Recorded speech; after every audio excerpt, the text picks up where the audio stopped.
Now here on set, Social Security Administration Commissioner Frank Bisignano. Commissioner, thank you so much for being here. Thanks for having me. I want you to respond. This is your first interview since you sent that letter back to Senators Warren. This is also Senator Sanders, Senator Gillibrand. Your main point was that a lot of their accusations against you, and they gave you a tough confirmation, are false. Well, they're just inaccurate. You know, you float out a number there.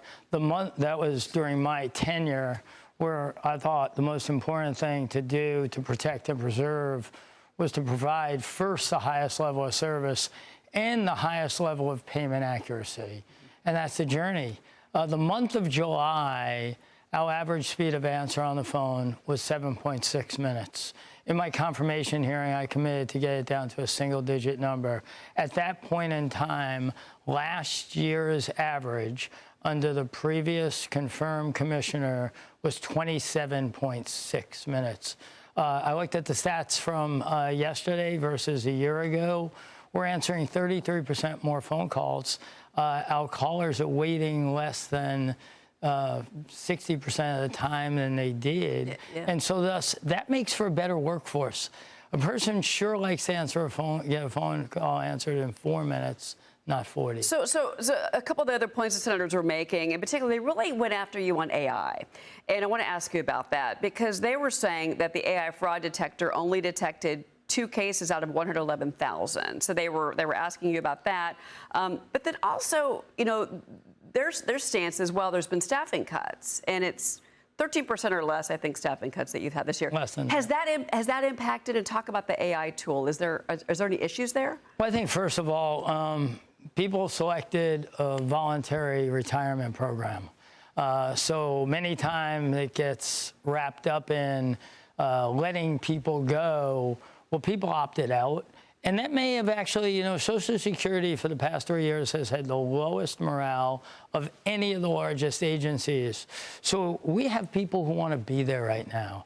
I was in the field office in Staten Island yesterday with Councilwoman Malatakis, and the staff is delighted. They're handling clients. We're scheduling visits. Now 40% of the visits are scheduled.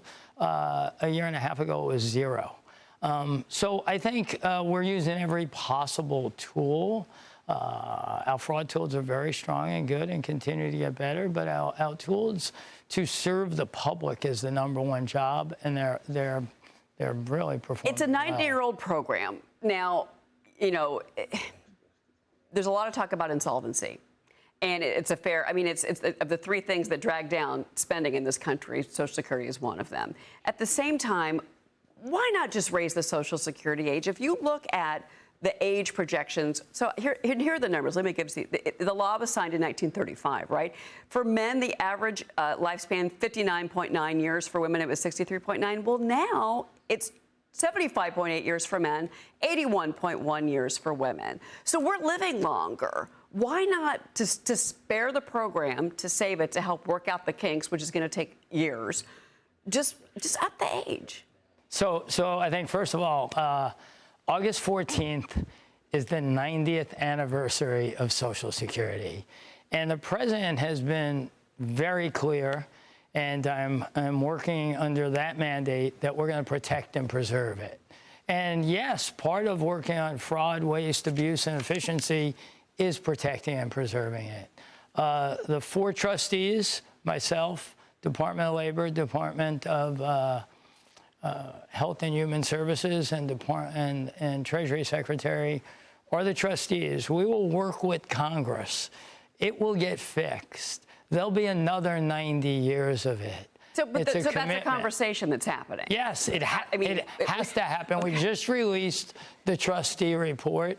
Okay. We will continue improving everything we're doing, and we begin the dialogue directed by the White House to protect and preserve for the rest of time. This president's delivered on every commitment he said, and protecting and preserving Social Security will be one of them. We have to run, sir, but just real quick, you used to work for Jamie Dimon at J.P. Morgan Chase. You were COO. You ever call him up for advice on your new post? No, but I talked to him before I came here, and he's a great friend and a great leader. He's good with the numbers. Yeah. He might be a good someone to consult with in all of this. Well, congratulations on the new role, and we certainly are looking forward to the future of Social Security for many years to come.